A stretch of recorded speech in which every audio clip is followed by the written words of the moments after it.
श्याम सुंदर नजरे करम का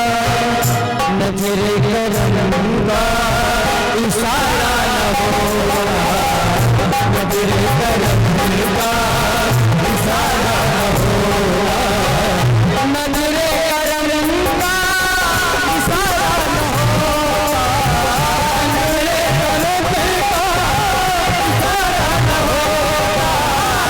दुनिया में अगर सच्ची बात है तो हाथ ऊपर, जिसका हाथ ऊपर उसकी जिंदगी सबसे सुपर, और जिसका हाथ नीचे वो दरबार के पीछे हाथ उठाकर नजरे करम का इशारा न हो,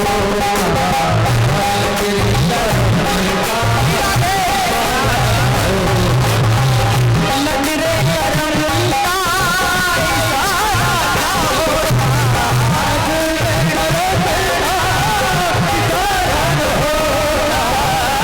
दुनिया में कोई हमारा न हो, दुनिया में कोई हमारा न हो, दुनिया में कोई हमारा न हो।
बोलो लाडली लाल सरकार की। महाराज सुखदेव जी को सूत जी महाराज सुखदेव जी सूत जी को कथा श्रवण कराए और आदेश दिए, सूत जाइए इस संसार के जितने भी माया रूपी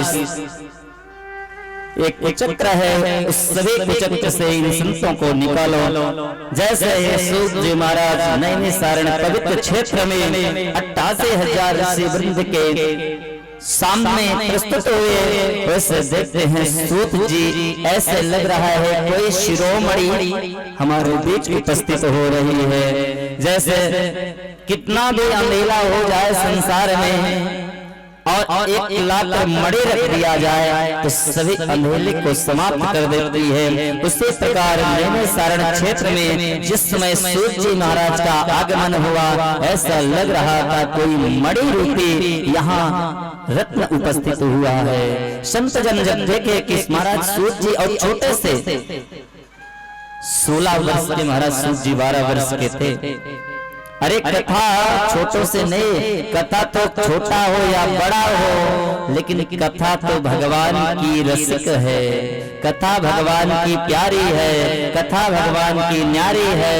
तो इसीलिए सूत जी महाराज नैमिषारण्य क्षेत्र में पधारे तो सभी संत वृंद एकत्रित होकर और विचार करने लगे कि ऐसे श्रीमण कौन है जो हमारे बीच उपस्थित हो रहे हैं। सभी संत जो हजार हजार वर्ष के थे आज 12 वर्ष सूत जी को प्रणाम करने के लिए खड़े हो गए। विधिवत पंचोपचार पूजन किए। पंचोपचार पूजन करने के उपरांत सुंदर आसन लगाया गया। महाराज सूत जी को नैमिषारण्य के पवित्र धराधाम पर सुंदर आसन पर विराजमान किया गया और संतों ने सौनक आदि ऋषियों ने प्रश्न करने लगे कि हे प्रभु, क्योंकि अगर संतों के पास जाओ तो अपना समय व्यर्थ में मत गवाओ, संतों के पास जाओ तो संतों से कुछ पाने की इच्छा करो। संत का समय बड़ा अनमोल होता है, जैसे अन्न का क्षण और संत का कण, अन्न का कण संत का क्षण बर्बाद नहीं करना चाहिए, क्योंकि अन्न अगर एक एक कण बर्बाद होगा किसी न किसी दिन आपको भूखा रहना पड़ेगा। उसी प्रकार संतों के पास जाओ तो अपने जीवन के कुकर्म को न बताते हुए उनसे भगवत भक्ति का ज्ञान अनुसरण करने के लिए संतों के पास जाना चाहिए। लेकिन मैया हमारी क्या करती है, कभी संत आ जाए गांव में और अगर आ जाए महाराज जी तो कोई झाड़ा फूंका करने वाले आ जाए महाराज तो सभी मैया बैठ जाती है, अरे महाराज मेरा बेटा वहाँ कमा रहा है, बड़ा कष्ट में है, कुछ देखो तो महाराज क्या हुआ है। अरे मैया उनके पास जाओ तो बेटे बेटे के चक्कर में मत जाओ, अपने कल्याण हेतु जाओ, क्योंकि ना आपके जीवन में आपका बेटा साथ देगा, ना बेटी साथ देगी, ना पति साथ देगा। अगर कोई साथ देने, अरे मीरा का कौन साथ दिया बताइए, मीरा का कौन साथ दिया, सबरी का कौन साथ दिया, अरे दिया तो हमारा ठाकुर दिया है। अरे प्यारे इस चीज को अपनाओ, जब ठाकुर हमें न दांत थावा को दिया, दूध माँ को खबर है खुदा को सबर वो भरेगा, मुरादम कहे ये मुकद्दर के अंदर जिन्हें तात मारा न तारा डरेगा।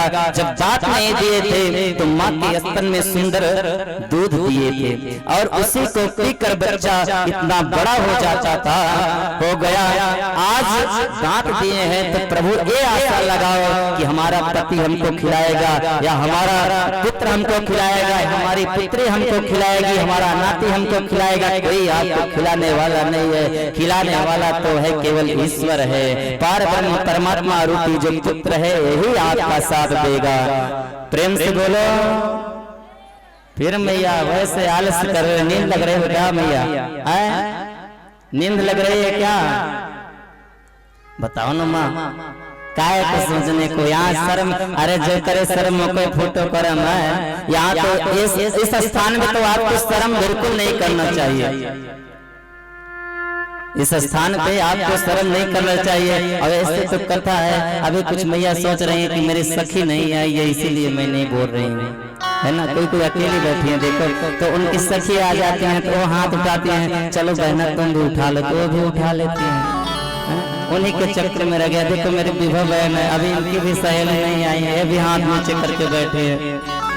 अरे बहना दोनों हाथ उठाकर प्रेम से बोलो और तेज बोलो, जय जय श्री राधे। बड़ा अनमोल है राधा नाम। महाराज सूत जी जैसे पधारे, सुंदर आसन लगाया गया। संतों ने प्रश्न किया, प्रभु हमें कुछ भगवत भक्ति का ज्ञान दो, क्योंकि हमारा इस जन्म से इस कर्म से मेरा छुटकारा मिले और प्रभु के चरणों की धूल मिले, प्रभु के चरणों में रहने का शुभ अवसर प्राप्त हो। तो संतों ने प्रश्न किया तो संत जन को महाराज सूत जी कहते हैं कि अज्ञानतमिदांगस्य ज्ञानांजलशलाकया चक्षुरुन्मीलितं येन तस्मै मम कर्णरसायनम् सुतथ्याहि कथासारं मम कर्ण रसायनम। संतों ने प्रश्न किया, हे महाराज, हे गुरुदेव भगवान, आप मेरे इस अंधकार को समाप्त कर और इसमें प्रकाश भर दो। अज्ञानतमिदांधस्य ज्ञानांजनशलाकया। अरे अज्ञान है हम, और इसमें अगर आप प्रकाश देते हैं तो वही तो सर्वोपरि गुरु माना गया है। हम अज्ञान रूपी बनकर बैठे हैं, और अगर कोई आकर मुझे ज्ञान दे दे। हनुमान जी किसी कार्य के नहीं थे, लेकिन कोई उनका गुरु बना और उनमें एक ज्योति जलाई जो प्रकाशक स्वरूप आज हनुमान जी पूजा योग्य हो गए। नहीं तो बंदर का कोई पूजा करता है? बहुत सारे बंदर टहल रहे हैं, कौन पूजा करता है बंदर का, बताइए। लेकिन हनुमान जी पूजा योग्य क्यों बने? हनुमान जी का कोई आकर गुरु बना और उनके अज्ञान को दूर कर प्रकाश की ज्योति जलाई और प्रभु नाम की भक्ति किए। ऐसे परम हनुमान जी का जब पूजन होने लगा तो हम आप अगर प्रभु की भक्ति करेंगे तो मीरा जैसा हमारा भी नाम चलेगा, हम भी मीरा जैसे पूजे जाएंगे। इसीलिए संतों ने प्रश्न किया, प्रभु हमको इस अज्ञान से निकालो और अंधकार से निकालो, हमारी प्रकाशक स्वरूप इस बुद्धि में प्रकाश दो। क्योंकि बुद्धि हरदम प्रकाशित होती है, लेकिन बुद्धि में अगर हम आप किसी गुरु को नहीं बनाएंगे तब तक इसमें प्रकाश होने वाला नहीं है।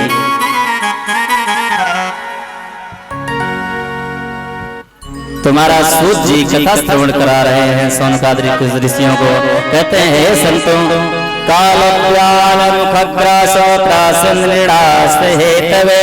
श्रीमद्भागवतम शास्त्रम कलौकीरेण भासितम। हे सनकादिक ऋषियों, आप जो इस काल रूपी ग्रास बनकर बैठे हो, इस काल के रूप से निकलो। क्योंकि अगर कोई अजगर मुंह फाड़ कर बैठा है और उसमें हम सभी प्रवेश करते जा रहे हैं, तो किसी दिन वो अजगर अपने मुंह को बंद कर लेगा और उसी में हम सब क्या हो जाएंगे? समाहित हो जाएंगे। आज तो कथा गोकर्ण प्रसंग तक पहुंचाना है, तो इसीलिए आपको हम सूक्ष्म रूप में कथा श्रवण करा रहे हैं। क्योंकि प्रथम दिवस की कथा है, थोड़ा विलंब से प्रारंभ हुई। कल 1 बजे से कथा प्रारंभ होगी और कल विस्तार पूर्वक आपको कथा श्रवण कराई जाएगी। आज हम धुंधकारी प्रसंग तक कथा करेंगे। तो आप सभी थोड़ा मैया तो हमारी क्या है, बनाने खिलाने के लिए लेट हो रहा होगा, इसलिए मैया तो चले जा रही हैं। कोई बात नहीं है माँ, कल से अपने समय से समयानुसार आप सभी यहाँ उपस्थित हों। महाराज सूत जी सोनकादरी ऋषियों को कथा सुनाते हैं। कहते हैं कि एक कथा सनकादरी ऋषियों, बड़ा सौभाग्य है कि आप सभी को श्रवण करने का शुभ अवसर मिल रहा है। क्योंकि एक कथा एक बार देवताओं को भी महाराज सूत जी जिस समय पर राजा परीक्षित को कथा श्रवण करा रहे थे, उस समय देवताओं ने अमृत का कलश लेकर आए और कहते हैं कि सुखदेव जी महाराज को, गुरुदेव आप इस कलश को ले लीजिए और हमें कथा कथामृतम। अरे देवताओं, तुम तो अभक्त हो, देवता इतने परमार्थी कब से हो गए? देवता महाराज परमार्थी नहीं होते, देवता तो दूसरों का पुण्य लेना चाहते हैं। प्रेम से बोलो और तेज बोलो, जोर से बोलो। वारे माँ, बहुत अच्छा बोल रहे हो मैया, बड़ा मिठास से लोगे हैं।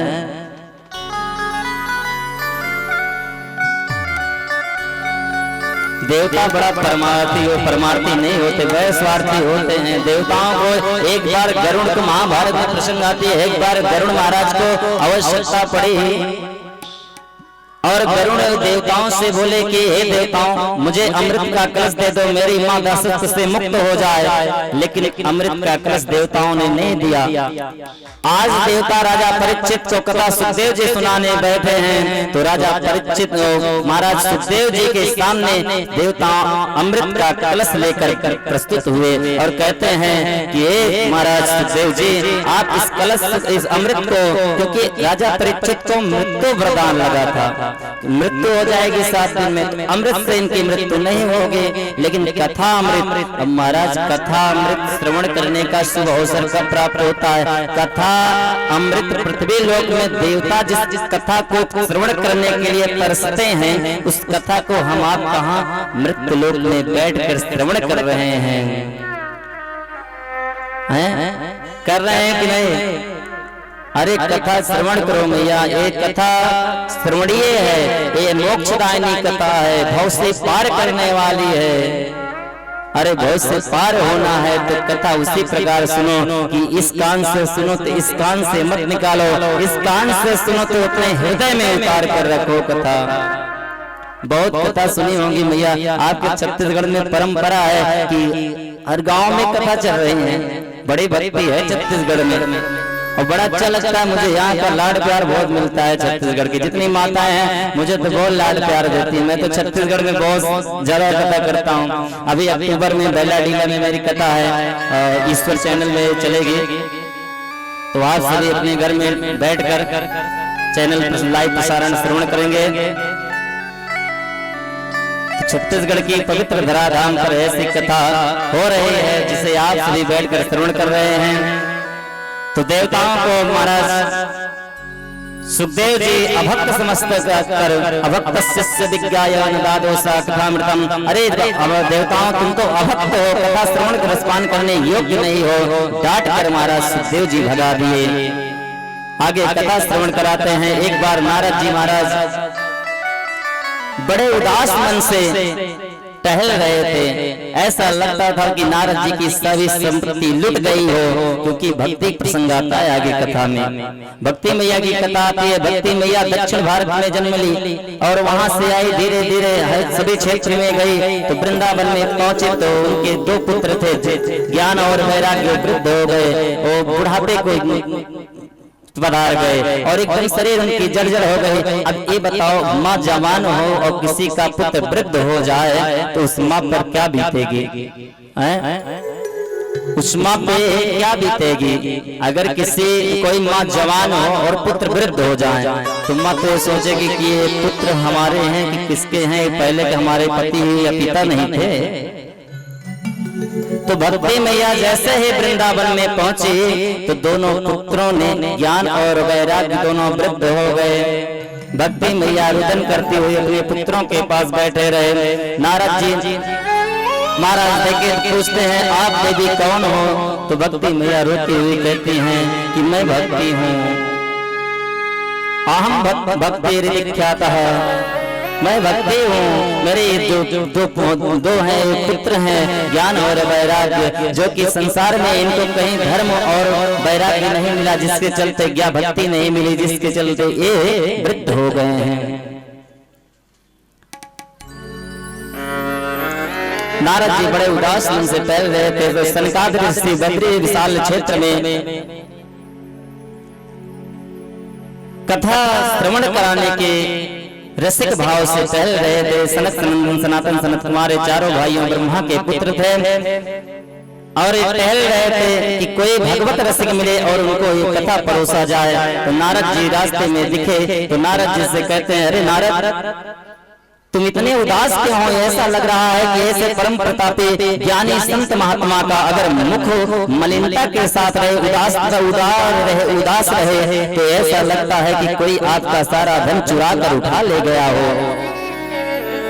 महाराज नारद जी कहते हैं, नहीं प्रभु, मेरा कोई धन नहीं ले गया, मैं भक्ति मैया के कष्ट के निवृत्त के लिए मैं इस तरह टहल रहा हूँ। कोई अगर ऐसी कथा हो कि सुनाने के बाद उनके 2 पुत्र हैं, ज्ञान और वैराग्य, वो युवा अवस्था में प्रेरित हो जाए तो मैं इस कथा को श्रवण करना चाहता हूँ। नारद जी महाराज सूत जी महाराज सनकादिक ऋषियों को कथा सुना रहे हैं। नारद जी महाराज कहते हैं कि हमें वो कथा सुनाइए जिससे ज्ञान वैराग्य की बुढ़ापा शांत हो जाए। महाराज सनकादिक सुंदर विशालापुर क्षेत्र में सुंदर मंच लगाई गई, स्थान दिया गया, चारों भाइयों ने कथा प्रारंभ की।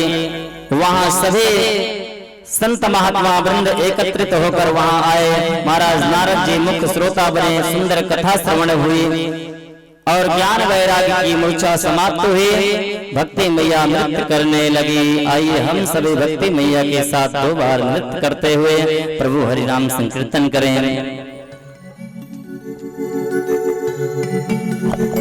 जय जय गोविंद गोविंद गोपाला, जय जय गोविंद गोविंद गोपाला, जय जय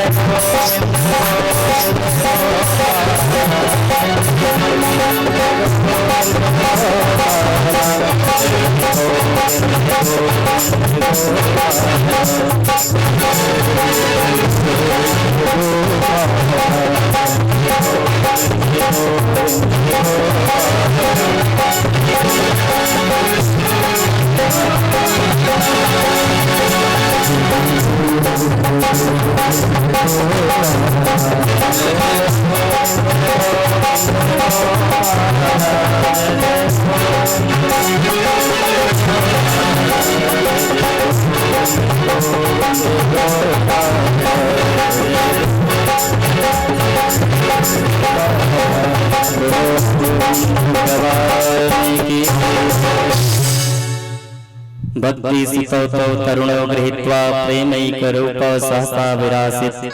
भक्ति मैया अपने दोनों पुत्रों के साथ श्री धाम वृंदावन में नृत्य करने लगी।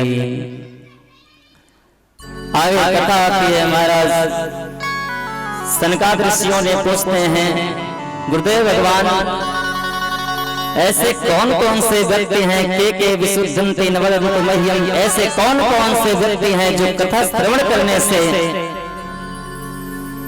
और उसकी मृत्यु हो गई हो। तो महाराज सूत जी सनकादिक ऋषियों को कहते हैं कि एक प्राचीन काल का इतिहास जो है उससे मैं आप सभी संतों को श्रवण करा रहा हूं और ध्यान से सुनो। वो कथा किसकी है? महाराज आत्मदेव की कथा है, धुंधकारी की कथा है। पंचम स्कंद में महाराज धुंधकारी की कथा, पंचम अध्याय में महात्मा के धुंधकारी की प्रसंग आई है। तुंगभद्रा नदी के तट पर एक बड़े प्रतापी ब्राह्मण रहते थे। कानपुर जो ब्राह्मण थे, और कानपुर के उस साइड आप जितने भी ब्राह्मण पाएंगे वो कानपुर ब्राह्मण हैं। महाराज आत्मदेव का बड़ा सुंदर नगर था और प्रवृत्ति वृत्ति करते थे। उनकी एक धर्मपत्नी थी जिनका नाम था धुंधुली। अब धुंधुली जिसका नाम धुंधुली है, जथा नामे तथा गुणे। धुंधकारी महारानी इतनी अच्छी थी कि जिससे पाती उसी से लड़ाई कर लेती, जिससे पाती उसी से झगड़ कर लेती। अब धुंधकारी महारानी इतना मतलब सुंदर थे कि अपने सुंदरता पर उनको अहंकार रहता, अपने धन पर उनको अहंकार रहता, किसी को अपने सामने किसी को न समझना। ऐसे महाराज धुंधकारी की माँ धुंधुली थी। धुंधुली माने जानते हैं क्या आता है? अरे धुंधुली माने धुआं होता है। धुआं क्या होता है? धुंधलापन कर देता है कि कोई किसी को कुछ दिखे ना। तो उसी प्रकार धुंधली थी कि उससे संसार के अपने सामने संसार के किसी वस्तु को वो देखती नहीं थी। जब देखती थी तब स्वयं को ही देखती थी। अब आत्मदेव जी महाराज बड़े वेदपाती ब्राह्मण थे। उनके घर में खाने को सब उपस्थित, लेकिन खाने वाला कोई नहीं। अब पड़ोसी भी ऐसा होना चाहिए महाराज कि आपको जीना सिखाए, मरना नहीं। कभी कभी ऐसे भी पड़ोसी होते हैं हमारे आपके घर में कि जो हमें आपको ही मार देते हैं। उसी प्रकार पड़ोसी महाराज आत्मदेव जी के नगर में हुए। अब कोई भी पड़ोसी पहुंचता कहता महाराज आप यहाँ खाने को तो बहुत बड़ा है, पर आपकी एक गैया है न इसको कोई बच्चा है, और तुलसी का बिरवा लगाते हैं वो भी सूख जाता है, और आपकी एक पत्नी है जिससे कोई पुत्र नहीं है, ऐसा क्यों महाराज? तो आत्मदेव जी महाराज के मन में बड़ी गलानी होती थी। अगर आकर कोई पड़ोसी बोले ऐसा, और जिसके पास पुत्र नहीं है, और जो गैया है उसको भी पुत्र नहीं हो रहा है, पुत्री नहीं हो रही है, और तुलसी का बिरवा लगाते उसको भी कुछ नहीं हो रहा है, तो कितनी बड़ी गलानी होती है बताओ। गलानी होती है ना। देखिए वाण से ज्यादा वाणी लगती है लोगों को, वाण से ज्यादा वाणी लगती है। आत्मदेव जी महाराज कभी भी लौटते तो होती वृद्धि कर घर में आते तो यही सुनने को मिलता। एक दिन बड़े उदास होकर जाकर नदी के तट पर बैठ गए और बोले, अगर आज मुझे प्रभु पुत्र नहीं देंगे मैं अपने प्राण को त्याग दूंगा। जैसे ही जाकर नदी के तट पर बैठे वैसे एक महात्मा का आगमन हुआ, और महात्मा का देखे कि कोई ब्राह्मण वेदपाठी ब्राह्मण को अगर देखो तो ललाट देखने के बाद उससे परिचित में आ जाता है कि ये है कौन, ये विद्वान है कि मूर्ख है। अगर किसी को देखो तो मूर्ख स्वयं में झलक जाता है, ये मूर्ख है और ये विद्वान है। तो विद्वान ब्राह्मण अगर ऐसे उदास मन में बैठा हो तो कोई भी संत टोक सकता है कि अरे आपके ऊपर क्या ऐसी बीती है जो आप इतनी उदास हो। महाराज आत्मदेव जी बड़े उदास मन से बैठे हैं। प्रेम से बोलो, मैया आप सबको नींद लग रही है, मेरे को मालूम है ना। एक बार तो हाथ उठाओ और जोर से बोलो। आप सब तो मां न तो ताली बजाती हैं, न तो हाथ उठाती हैं, न तो राधे राधे बोलती हैं। अरे एक बार प्रेम से बोलो ऐसे। अरे और तेज बोल दो दीदी। अरे राधा नाम है, ले लो प्रेम से।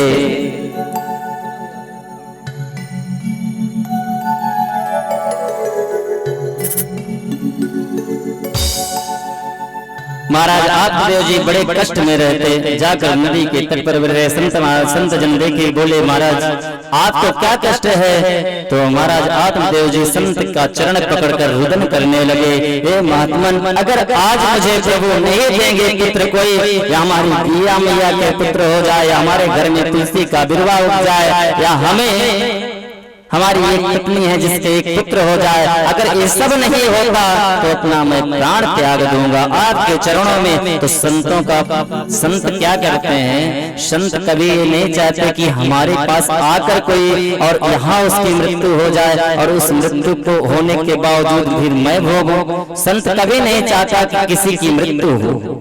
संत यही चाहता है, क्योंकि वृक्ष कबहु नहीं फल भकै नदी न संचय नीर, परमार्थ के कारण साधन धरे शरीर।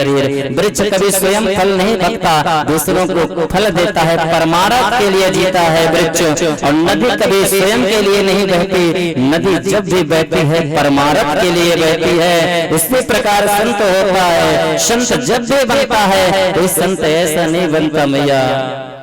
अरे साधु बनना कठिन है, चढ़ना पेड़ खजूर, और चढ़े जो चाचे प्रेम रस गिरे तो चकनाचूर। साधु बनना बहुत कठिन है भैया। कोई आप डॉक्टर कलेक्टर इंजीनियर बना सकते हैं, लेकिन साधु नहीं बना सकते, क्योंकि साधु बनना तपस्या है। अब मुझे कहते हैं महाराज जी आप व्यास कैसे बन गए, आप पता कैसे करने लगे। मैं कहता हूँ भैया मेरा कर्म था, उतना तपस्या है, 8 घंटे बैठा रहता हूँ। आप बैठ कर दिखाओ, देखो दीदी पैर फैला लिए हैं, अब बताओ अब हम तो ऐसे बैठे रहेंगे, हम पैर फैलाएंगे तो कहाँ जाएंगे।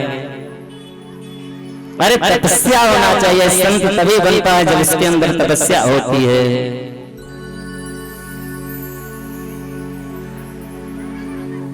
महारानी धुंधले घर में थी। अब आत्मदेव जी नदी के तट पर संत जन का चरण पकड़कर बैठ गए, रुदन करने लगे, हे महात्मन आज मुझे आपके आज्ञा रूपी शिष्य हम पुत्र चाहिए। अगर पुत्र नहीं होता मुझे तो मैं आपके चरणों में अपना प्राण त्याग दूंगा।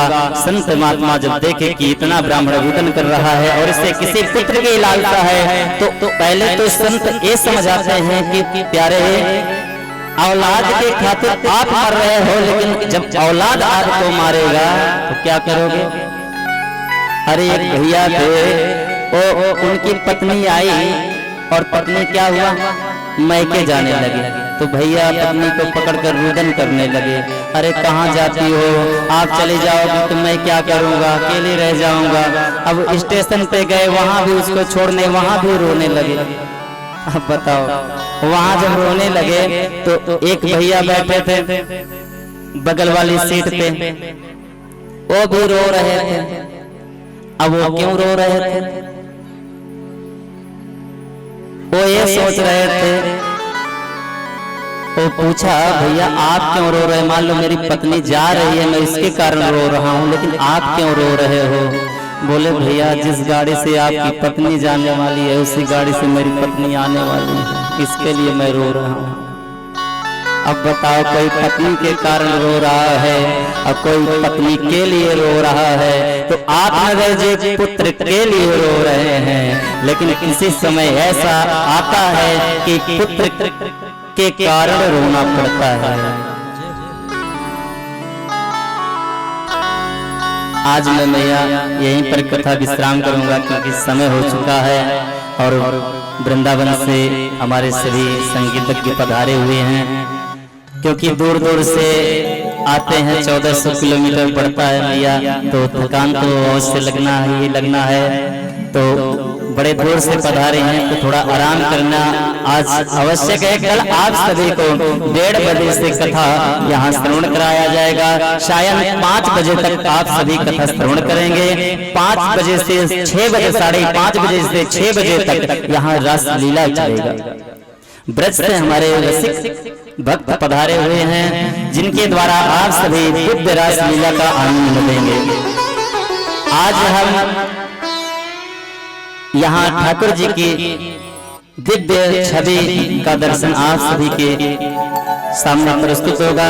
लड्डू गोपाल की आज यहाँ झांकी निकलेगी, तो आप सभी झांकी का आनंद लेते हुए और भागवत जी की कथा श्रवण करें और उस झांकी को अपने मन में, बाकी झांकी को बसाते हुए प्रभु का दिव्य दर्शन करें। आज मैं अपनी वाणी को यहीं पर विराम देता हूँ। बोलो राधे राधे। एक बार जोर से बोल दो मैया। अरे अंत हो रहे हो मैया, तो तेज से बोलियो ना। अरे तुम जी ऐसे काय को कर रही हो मेरी माँ? राधे राधे। देखो पीछे वाले बाबा जी तो कसम खाए को रखे हैं कि मैं तो हाथ नहीं उठाएंगे। अरे उठा दो बाबा जी हाथ दोनों और प्रेम से बोलो और तेज बोलो, जय जय श्री राधे। आइए भगवान लड्डू गोपाल की दिव्य झांकी का दर्शन आनंद लेते हुए अपनी वाणी को यहीं पर विराम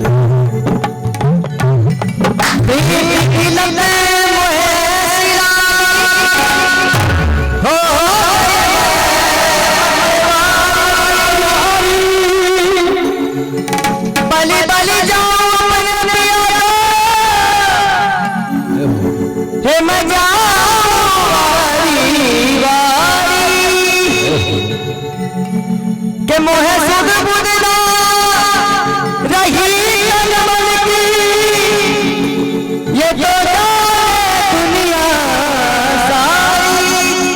इसलिए कहना है कि राधे राधे जपा करो, राधे राधे जपा करो, कृष्ण नाम रस पिया करो।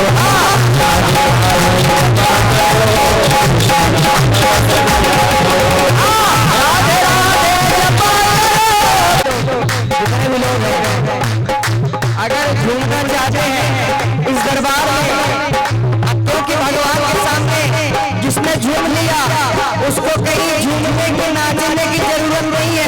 खड़े हो जाइए एक बार, जिसको भगवान से प्यार है खड़ा हो जाए, झूम के राधे राधे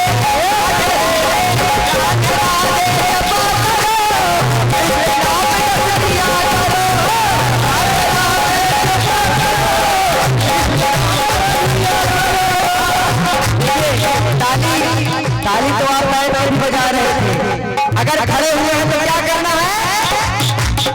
राधे राधे राधे राधे राधे।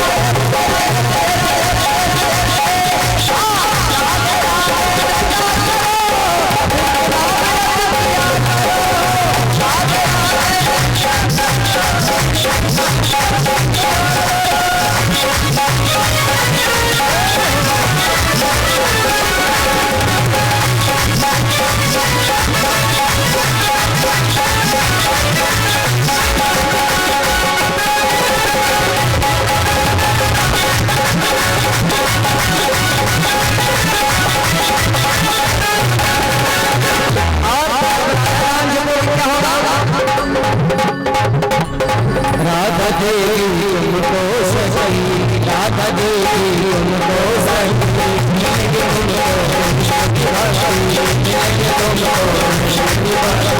राधा देगी तुमको सखी, राधा देगी तुमको सखी, मिलेगी तुमको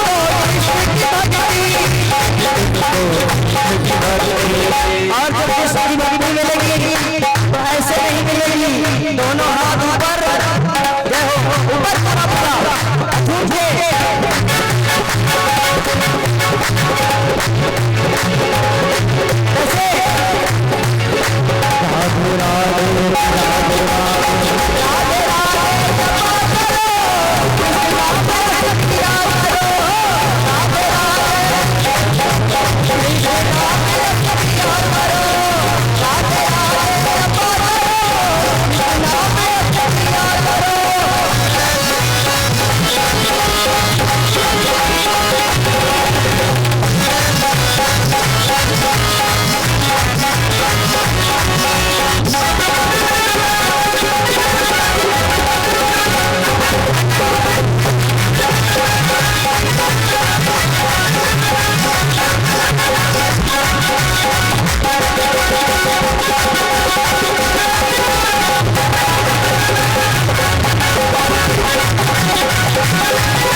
खड़े हैं, लेकिन झूठ नहीं रहा है कोई। सभी बोलेंगे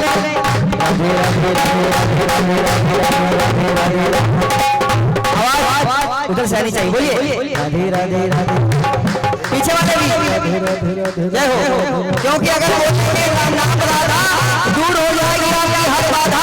बताइए राधे राधे राधे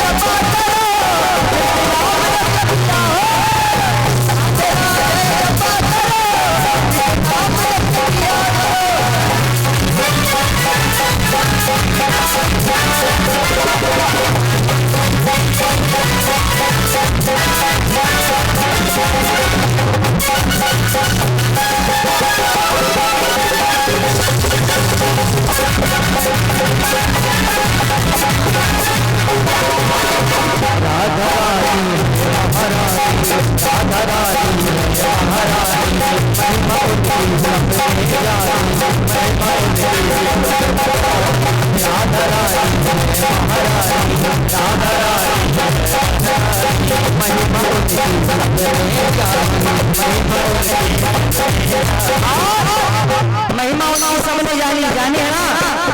जब सच बात है तो हाथ ऊपर होना चाहिए। जय हो राधे राधे राधे राधे, अरे बोलो वृंदावन बिहारी हाल राधे राधे राधे राधे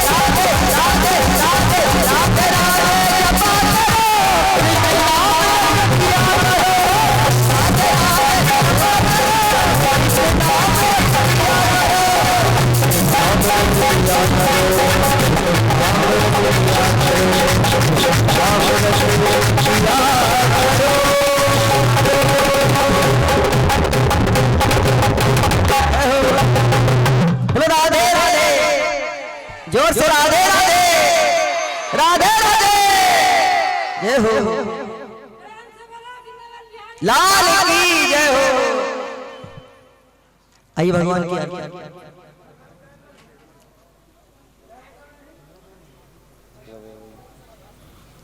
चौथा